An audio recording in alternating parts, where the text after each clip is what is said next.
జనసేన ప్రధాన కార్యదర్శి కె నాగబాబును రాష్ట్ర మంత్రివర్గంలోకి తీసుకుంటున్నట్లు ముఖ్యమంత్రి చంద్రబాబు వెల్లడించారు. జనసేన అధినేత ఉప ముఖ్యమంత్రి పవన్ కళ్యాణ్ విజ్ఞప్తి మేరకు ఆయన సోదరుడు నాగబాబును మంత్రివర్గంలోకి తీసుకోవాలని ముఖ్యమంత్రి నిర్ణయించారు.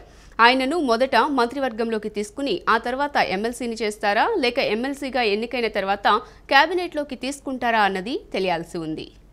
జనసేన ప్రధాన కార్యదర్శి కె నాగబాబును రాష్ట్ర మంత్రివర్గంలోకి తీసుకుంటున్నట్లు ముఖ్యమంత్రి చంద్రబాబు వెల్లడించారు. ఆయనను మొదట మంత్రివర్గంలోకి తీసుకుని ఆ తర్వాత ఎమ్మెల్సీని చేస్తారా లేక ఎమ్మెల్సీగా ఎన్నికైన తర్వాత కేబినెట్లోకి తీసుకుంటారా అన్నది తెలియాల్సి ఉంది. ప్రస్తుతం రాష్ట్ర మంత్రివర్గంలో ఒక స్థానం ఖాళీగా ఉంది. దాన్ని నాగబాబుతో భర్తీ చేయనున్నారు. రాష్ట్రం నుంచి ఖాళీ అయిన 3 రాజ్యసభ స్థానాలకు అధికార కూటమి అభ్యర్థులు ఖరారయ్యారు. తెదేపా నుంచి బీద మస్తాన్రావు, సానా సతీష్ బాబు, భాజపా నుంచి ఆర్ కృష్ణయ్యలను రాజ్యసభ అభ్యర్థులుగా ఎంపిక చేసినట్టు చంద్రబాబు ప్రకటించారు. రాజ్యసభ ఎన్నికలకు నామినేషన్లు దాఖలు చేసేందుకు మంగళవారమే చివరి రోజు. రాజ్యసభ సభ్యులుగా కృష్ణయ్య, మస్తాన్రావు, సతీష్ ఎన్నిక లాంఛనమే.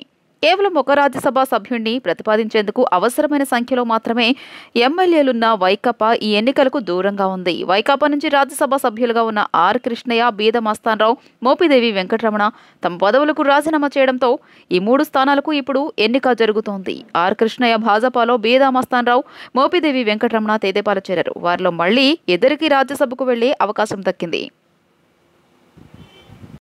ఆర్థిక పరిస్థితి బాగాలేకున్నా ఎవరూ ఊహించని విధంగా 6 నెలల్లో వ్యవస్థలను గాడిలో పెట్టామని మంత్రి అచ్చెన్నాయుడు అన్నారు. గత వైసీపీ ప్రభుత్వం రాష్ట్రాన్ని అన్ని విధాలా నాశనం చేసిందని ధ్వజమెత్తారు. కాస్త ఆలస్యమైన సూపర్ 6 పథకాలన్నీ తప్పకుండా అమలు చేస్తామని వెల్లడించారు. కూటమి ప్రభుత్వానికి కేంద్రం బాగా సహకరిస్తోందని మంత్రి అచ్చెన్నాయుడు అన్నారు. అధికారంలోకి వచ్చాక అన్ని శాఖలపైన సమీక్ష చేశామని, ఎవరూ ఊహించని విధంగా 6 నెలల్లో వ్యవస్థలను గాడిలో పెట్టామన్నారు. అందరూ ఆశ్చర్యపడేలా పథకాలు అమలు చేస్తున్నామన్నారు. ధాన్యం కొనుగోళ్లపై ఒక్క రైతు కూడా ఫిర్యాదు చేయలేదన్నారు. అన్నదాత సుఖీభావ ద్వారా రైతులకు 20,000 రూపాయలు ఇస్తామని, ఆర్థిక పరిస్థితి బాగాలేకున్నా రైతుల కోసం అనేక కార్యక్రమాలు చేపడుతున్నామని పేర్కొన్నారు. రైతులకు 145 కోట్లతో యంత్ర పరికరాలు ఇచ్చేందుకు చర్యలు తీసుకుంటున్నామని, 860 కోట్ల రూపాయలతో రహదారులు బాగు చేస్తున్నామన్నారు. సంక్రాంతికి రోడ్ల మరమ్మతులు పూర్తి చేయాలన్నది తమ లక్ష్యమని, వైకాపా నేతలు రాష్ట్రాన్ని అన్ని విధాలా నాశనం చేశారని అన్నారు. విద్యుత్ ఛార్జీలు పెంచకుండా ఉండేందుకు సీఎం ప్రయత్నం చేస్తున్నారని, కాస్త ఆలస్యమైన సూపర్ 6 పథకాలన్నీ తప్పక అమలు చేస్తామని అచ్చెన్నాయుడు అన్నారు.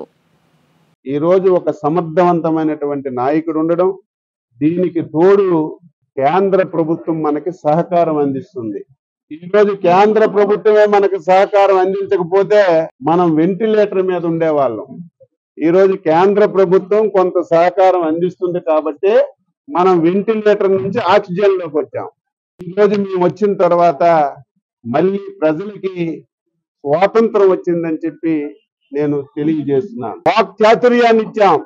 ప్రతి ఒక్కరు మాట్లాడుతున్నారు. ఈ రోజు దీంతో పాటుగా ఈ 6 మాసాల్లో మీరు నేను ఊహించలేదు. 3,000 పెన్షన్ 4,000 చేస్తామంటే మీరు ఎగతాళి చేశారు. వాలంటరీ లేకుండా ఇస్తామంటే జరగదన్నారు.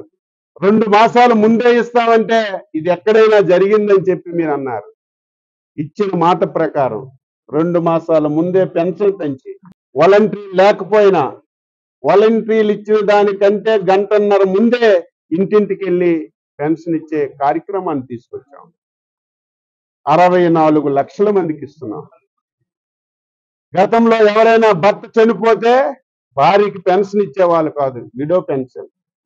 ఈ రోజు భర్త చనిపోతే అదే నెలలో భార్యకి విడో పెన్షన్ ఇచ్చే కార్యక్రమాన్ని తీసుకొచ్చాం. బీజేపీ ప్రభుత్వం బీసీలకు పెద్దపీట వేసిందని బీజేపీ రాజ్యసభ అభ్యర్థి ఆర్ కృష్ణయ్య అన్నారు. పార్లమెంట్లో బీసీ బిల్లు ప్రవేశపెట్టి చట్టసభల్లో బీసీలకు 50% రిజర్వేషన్ కల్పించాలని ఆయన కేంద్ర ప్రభుత్వాన్ని కోరారు. విజయవాడ కొత్త ప్రభుత్వాసుపత్రి సమీపంలోని వెటర్నరీ కాలనీలో బీసీ సంక్షేమ సంఘం రాష్ట్ర కన్వీనర్ బోను దుర్గా నరేష్ ఇంటి వద్ద బీసీ ముఖ్య నాయకులతో బీజేపీ రాజ్యసభ అభ్యర్థి ఆర్ కృష్ణయ్య సమావేశమయ్యారు. ఈ సందర్భంగా ఆయన మాట్లాడుతూ బీసీ సంక్షేమం కోసం గత 30 సంవత్సరాలుగా బీసీలకు రాజ్యాధికారంలో వాటా కావాలని వేలాదిగా ఉద్యమాలను చేయడం జరిగిందని చెప్పారు. ఇప్పటికీ కొన్ని విజయవంతం కాగా మరికొన్ని నెరవేరవలసిన అంశాలు ఉన్నాయని అన్నారు. పార్లమెంట్లో బీసీ బిల్లు ప్రవేశపెట్టి చట్టసభల్లో బీసీలకు 50% రిజర్వేషన్ కల్పించాలని ఆయన కేంద్ర ప్రభుత్వాన్ని కోరారు. బీజేపీ ప్రభుత్వం సానుకూలంగా స్పందించి బీసీలకు న్యాయం చేస్తుందని ఆకాంక్షించారు.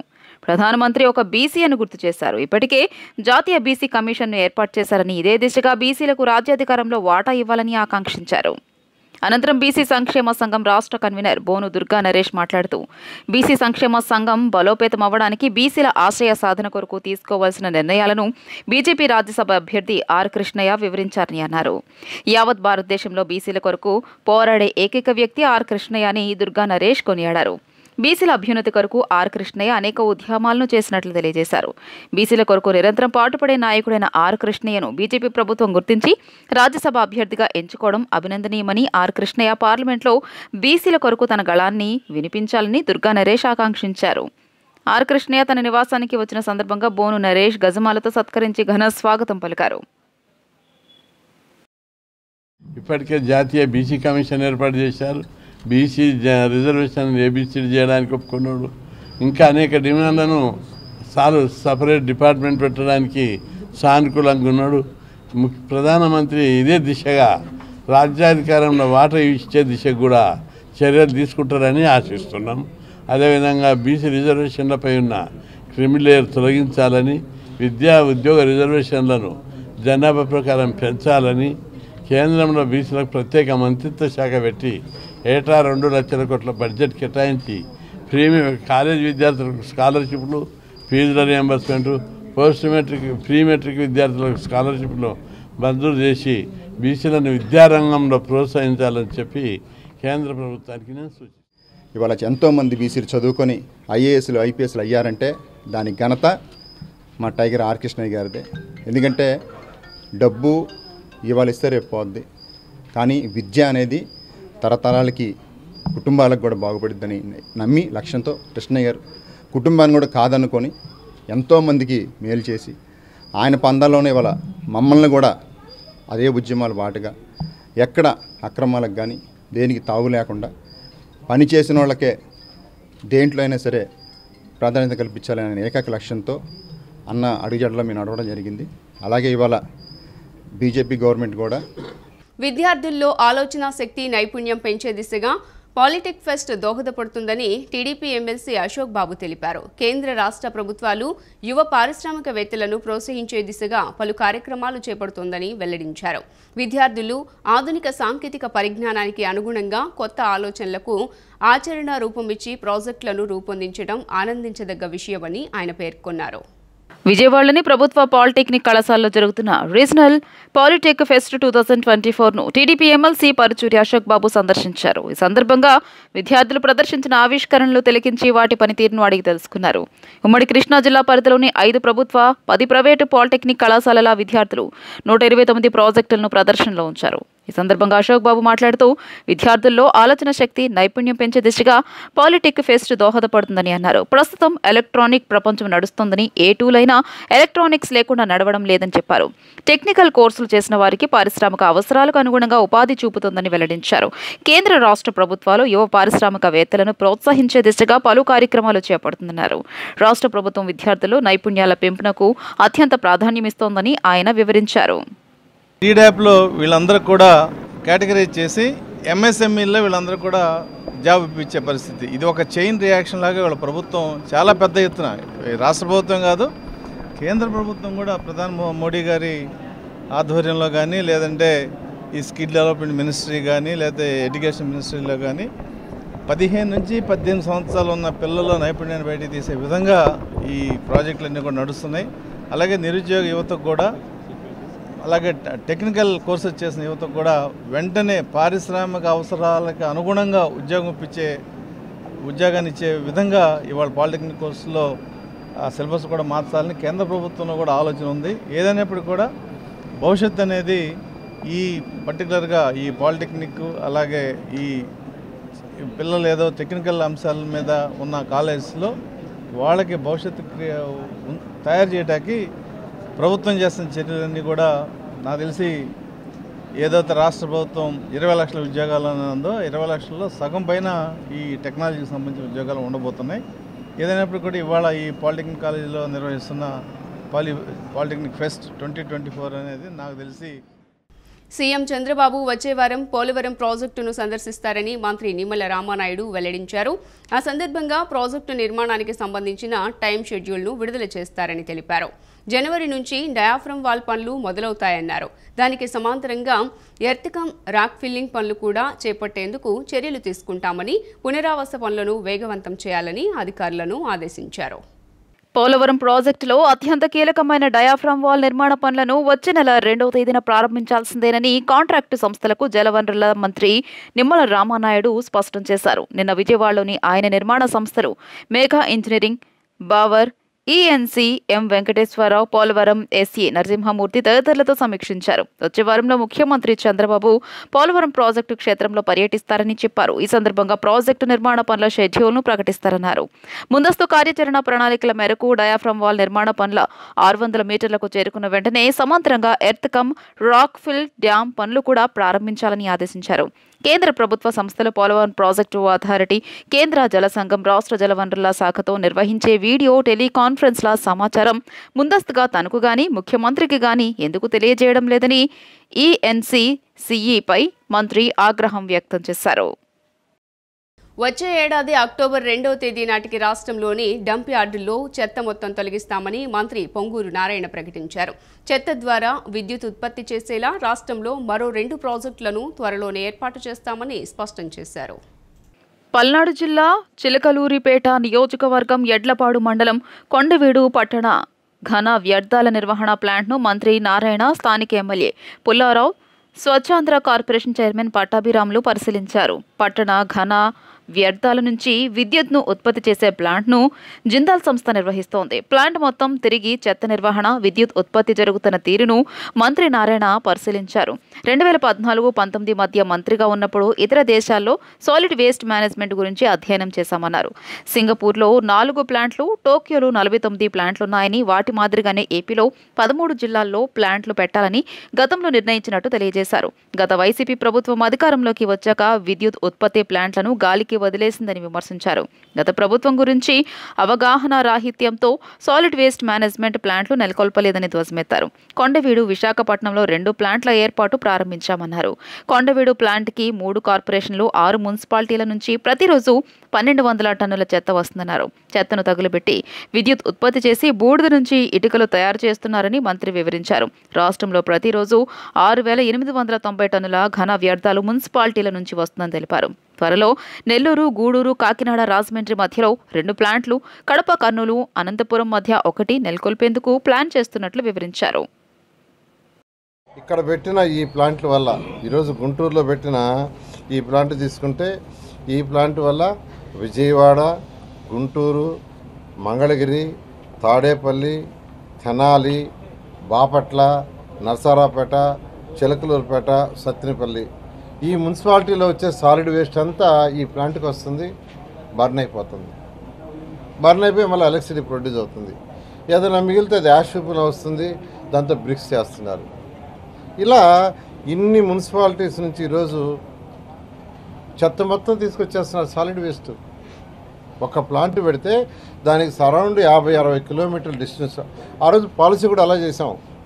ఒక ప్లాంట్ పెడితే దానికి సరౌండింగ్స్లో ఉండే 50-60 కిలోమీటర్ రేడియస్లో ఉండే మున్సిపాలిటీస్ కావచ్చు, పంచాయతీలు కావచ్చు, నగర పంచాయతీలు కావచ్చు, మొత్తం దానికి ఇవ్వాలని. ఆ విధంగా ఈరోజు చక్కగా ఇక్కడ జరుగుతుంది. అదేవిధంగా విశాఖపట్నం తీసుకుంటే, విశాఖపట్నంలో కూడా ఒక ప్లాంట్ పెట్టాం. విశాఖపట్నంలో కూడా సరౌండ్ 50 కిలోమీటర్స్ రేడియస్లో ఉన్న వేస్ట్ మొత్తం అక్కడికి వస్తుంది. కూటమి ప్రభుత్వంలో జరిగిన పేరెంట్స్ టీచర్స్ మీటింగ్ సమావేశాలు గొప్పగా జరిగాయని, కానీ వీటిని జగన్ పబ్లిసిటీ స్టంట్ అనడం సరికాదని బీజేపీ నేత సోము వీర్రాజు మండిపడ్డారు. వైసీపీ ప్రభుత్వంలోనే పేరెంట్స్ కమిటీ సమావేశాలు జరిగాయని జగన్ అబద్ధాలు చెబుతున్నారని, నాకు తెలిసి ఎక్కడా కూడా ఈ తరహాలో ఇటువంటి పేరెంట్స్ కమిటీ సమావేశాలు జగన్ జమానాలో జరగలేదని స్పష్టం చేశారు. ఈ పేరెంట్స్ మీటింగ్ సమావేశాలు దేశంలోనే ఒక గొప్ప అధ్యాయంగా నిలిచాయని తెలిపారు. రాష్ట్ర వ్యాప్తంగా ఈ నెల 7న జరిగిన మెగా పేరెంట్ టీచర్ మీటింగ్పై బీజేపీ జాతీయ నాయకులు సోము వీర్రాజు స్పందించారు. ఈ నెల 7న స్కూల్స్లో పేరెంట్స్ కమిటీ సమావేశాలు గొప్పగా జరిగాయన్నారు. పేరెంట్స్ కమిటీ ఏర్పాటు చేసి శిక్షణా తరగతులు ఇవ్వాలని కేంద్ర ప్రభుత్వం ఎప్పుడో ప్రకటించిందని తెలిపారు. గత ప్రభుత్వంలో ఈ తరహా పేరెంట్స్ మీటింగ్ ఎప్పుడూ జరగలేదన్నారు. కూటమి ప్రభుత్వం నిర్వహించిన పేరెంట్స్ మీటింగ్ దేశంలోనే గొప్పగా నిలిచిందని కొనియాడారు.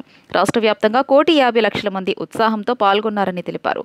ఈ కార్యక్రమం విజయవంతం చేసేలా విద్యాశాఖ అధికారులు అధికారులు జిల్లాల వారీగా మంచి ఏర్పాట్లు చేశారన్నారు. సీఎం చంద్రబాబు నాయుడు, విద్యాశాఖ మంత్రి లోకేష్, ప్రజాప్రతినిధులు, అధికారులు అందరూ పేరెంట్స్, స్టూడెంట్స్లతో కలిసిపోయారన్నారు. పిల్లలతో కలిసి భోజనాలు చేసి ఆటలు ఆడుతూ వారిలో ఉత్సాహం నింపారన్నారు. కొంతమంది పిల్లలు గంజాయికి అలవాటు పడి జీవితాలను నాశనం చేసుకుంటున్నారని అన్నారు. ఈ పేరెంట్స్ మీటింగ్ సమావేశాలు దేశంలోనే ఒక గొప్ప అధ్యాయంగా నిలిచాయని కొనియాడారు. ఇంత చక్కటి కార్యక్రమంపై కూడా జగన్మోహన్ రెడ్డి విమర్శలు చేయడం సమంజసం కాదన్నారు. జగన్ చేసిన వ్యాఖ్యలను ఉపసంహరించుకోవాలని బీజేపీ నేత సోము వీర్రాజు డిమాండ్ చేశారు. పేరెంట్ కమిటీకి ఉన్న విధి విధానాలు, టాయిలెట్ మెయింటెనెన్స్ కావచ్చు, కన్స్ట్రక్షన్ ఆఫ్ క్లాస్ రూమ్స్ కావచ్చు, అలానే వారికి పెట్టేటువంటి భోజన అంశం కావచ్చు స్కూల్లో, ఇవన్నీ కూడా వారు మేనేజ్ చేయవలసి ఉంటుంది. పేరెంట్ కమిటీ అంటే ప్రతి సంవత్సరం ఆ స్కూల్ యొక్క బడ్జెట్ను కూడా నిర్ణయించేటువంటి అంశం ఉంటుంది. ఇవన్నీ వారికి తెలియజేయాలనేటువంటి సదుద్దేశంతోనే కూటమి ప్రభుత్వం ఈ నిర్ణయాన్ని పెద్ద ఎత్తున తీసుకోవడం జరిగింది. దీనిలో పార్టీ ఉప ముఖ్యమంత్రి గారు కూడా పాల్గొన్నారు, రాష్ట్ర ముఖ్యమంత్రి గారు పాల్గొన్నారు, విద్యామంత్రి గారు పాల్గొన్నారు, ఎమ్మెల్యేలు పాల్గొన్నారు, కలెక్టర్స్ పాల్గొన్నారు, పోలీస్ అధికారులు పాల్గొన్నారు, కొంతమంది జడ్జిలు పాల్గొన్నారు, ఆ స్కూల్లో ఉన్న పూర్వ విద్యార్థులు కూడా పాల్గొన్నారు. ఇన్ని జరిగిన తర్వాత దాని తూతు మంత్రం కార్యక్రమం అనేటువంటి అంశాన్ని వారు అభివర్ణించడాన్ని నేను తీవ్రంగా వ్యతిరేకిస్తూ దాన్ని విత్డ్రా చేసుకోవాలని జగన్మోహన్ రెడ్డి గారిని డిమాండ్ చేస్తూ కూటమి ప్రభుత్వాన్ని నేను మనస్ఫూర్తిగా అభినందనలు తెలియజేస్తున్నాను. రాష్ట్రంలో ఎక్కడ చూసినా భూముల సమస్యలపైనే అధికంగా ఫిర్యాదులు వస్తున్నాయని మంత్రి సవిత తెలిపారు. గడిచిన 5 నెలల్లో భూ సమస్యలపై 80,000 అర్జీలు వచ్చాయన్నారు. జగన్ పాలనలో దోచుకోవటం, దాచుకోవటం తప్ప అభివృద్ధి జరగలేదని సవిత ఆరోపించారు. కూటమి ప్రభుత్వం అధికారంలోకి వచ్చిన 5 నెలల్లోనే సీఎం చంద్రబాబు రాష్ట్రాన్ని అభివృద్ధి దిశగా పరుగులు పెట్టిస్తున్నారని తెలిపారు. రాయలసీమ ద్రోహి జగన్మోహన్ రెడ్డి అని కడప జిల్లా ఇన్ఛార్జి మంత్రి సవిత విమర్శించారు. గత ప్రభుత్వం దోచుకోవడం తప్ప ప్రజలకు చేసిన మేలు ఏమీ లేదన్నారు. రాష్ట్రాన్ని అప్పుల కుప్పగా చేసిన ఘనత జగన్మోహన్ రెడ్డికే దక్కిందని ఆరోపించారు. అన్నమయ్య డ్యాం కొట్టుకుపోవడానికి కారకులు ఎవరో ప్రజలందరికీ తెలుసునని, 42 మంది ప్రజలు కొట్టుకుపోయి చనిపోతే కనీసం వారికి న్యాయం కూడా చేయలేని వ్యక్తి జగన్మోహన్ రెడ్డి అని మంత్రి సవిత అన్నారు. రాష్ట్ర ప్రభుత్వం రాష్ట్ర వ్యాప్తంగా రెవెన్యూ సదస్సులను ప్రతిష్టాత్మకంగా చేపట్టిందని మంత్రి సవిత తెలియజేశారు. రెవెన్యూ సదస్సులో ప్రజల యొక్క సమస్యలను అప్పటికప్పుడే పరిష్కారం అయ్యేవి అధికారులు పరిష్కారం చేస్తారని, పరిష్కారం కాని సమస్యలను 45 రోజులలోపు పరిష్కారం చేసేలా ప్రయత్నం చేస్తున్నామని మంత్రి సవిత తెలియజేశారు. రాష్ట్రానికి త్వరలోనే హైకోర్టు బెంచ్ పరిశ్రమలు ముఖ్యమంత్రి చంద్రబాబు నాయుడు తీసుకురాబోతున్నారని మంత్రి అన్నారు. మీ ఇంటి దగ్గరికే వీఆర్ఓ వచ్చి మేము సమస్య పరిష్కారం చేస్తామని కూడా చేస్తారని కూడా మీ కలెక్టర్ గారు ఇందాక చెప్పారు. అది ఒక మంచి ప్రభుత్వం, అది ప్రజల కోసం పరిపాలించే ప్రభుత్వం, ఎన్డీఏ ప్రభుత్వం అని కూడా మీకు సభాముఖంగా మీకు తెలియజేస్తున్నాం. మరి ఈరోజు మీ మాజీ ఎమ్మెల్యే అన్నారంట, ఎందుకు రెవెన్యూ సదస్సులు ఏం చేశారని 2 రెవెన్యూ సదస్సులు పెడుతున్నారు, గ్రామ సభలు పెడుతున్నారు అన్నారు. మేము ఇక్కడే ఉంటాం, చర్చకు రావడానికి సిద్ధమని కూడా మీ మాజీ మంత్రిని, మీ మాజీ ఎమ్మెల్యేని అడుగుతున్నాం. 14-19లో మేము ఏం చేశామో చెప్తాం, 19-24లో మీరు ఏం చేశారో చెప్తాం, మేము 5 నెలల్లో ఏం చేశామో చెప్తాం, రాబోయే కాలంలో మేము ఏం చేశామో చెప్పడానికి సిద్ధంగా ఉన్నాం. కావాలంటే పులివెందులు రమ్మంటారా, కడుపు రమ్మంటారా, సిద్ధమని కూడా ఈ సభాముఖంగా మీకు తెలియజేస్తున్నాం. కృష్ణా జిల్లా పెనుమనూరులో ఉద్రిక్త వాతావరణం చోటు చేసుకుంది. గంజాయి మత్తుల్లో బ్లేడ్తో దాడులు చేస్తున్న యువకుడికి గ్రామస్తులు దేహశుద్ధి చేశారు. దాడిని అడ్డుకుని పిఎస్కు తరలించే క్రమంలో పోలీసులను గ్రామస్తులు అడ్డుకున్నారు. దీంతో గ్రామంలో ఘర్షణ వాతావరణం నెలకొంది. ఆ తర్వాత ఎట్టకేలకు పెనుమలూరు పోలీసులు యువకుడిని పిఎస్కు తరలించారు. మంగళగిరిలోని టీడీపీ కేంద్ర కార్యాలయంలో నిర్వహించిన ప్రజావేదికకు పెద్ద ఎత్తున ఫిర్యాదులు వెల్లువెత్తాయి. కార్మిక శాఖ మంత్రి Vasamsetti Subhash, AP housing board corporation chairman Battula తాతయ్య బాబు బాధితుల నుంచి వినతులు స్వీకరించారు. బాధితుల నుంచి వినతులు స్వీకరించిన మంత్రి వాసంశెట్టి సమస్యల పరిష్కారానికి కృషి చేస్తానని హామీ ఇచ్చారు. మంగళగిరిలోని టీడీపీ కేంద్ర కార్యాలయంలో నిర్వహించిన ప్రజావేదికకు పెద్ద ఎత్తున ఫిర్యాదులు వెల్లువెత్తాయి. కార్మిక శాఖ మంత్రి Vasamsetti Subhash, AP housing board corporation chairman Battula తాతయ్య బాబు బాధితుల నుంచి వినతులు స్వీకరించారు. వైసీపీ ప్రభుత్వంలో గన్నవరం మాజీ ఎమ్మెల్యే వల్లభనేని వంశీ, సమీప బంధువైన బ్రాహ్మణి, కొందరు అనుచరులు పెద్ద ఎత్తున అరాజకాలకు పాల్పడ్డారని, టీడీపీ కార్యాలయంపై దాడిలో కూడా వీరి భాగస్వామ్యం ఉందని దళిత సమాఖ్య కన్వీనర్ బొడ్డు విజయ్ కుమార్ ఆరోపించారు. ప్రభుత్వ ప్రైవేట్ భూముల కబ్జాలు వాహనాలు తప్పుడు రిజిస్ట్రేషన్లు చేయించారని ఫిర్యాదు చేశారు. టీడీపీ సానుభూతి పరులమనే కారణంతో తమ పొలాన్ని కబ్జా చేసేందుకు వైసీపీ మాజీ ఎమ్మెల్యే సాయి ప్రసాద్ రెడ్డి అనుచరులు ప్రయత్నిస్తున్నారని మహాదేవప్ప గోడు వెళ్లవేసుకున్నారు. బాధితుల నుంచి వినతులు స్వీకరించిన మంత్రి వాసంశెట్టి సమస్యల పరిష్కారానికి కృషి చేస్తానని హామీ ఇచ్చారు. సిటీ న్యూస్ ఇంతటితో సమాప్తం. తిరిగి వార్తల్లో మళ్ళీ కలుద్దాం. అంతవరకు సెలవు. నమస్కారం.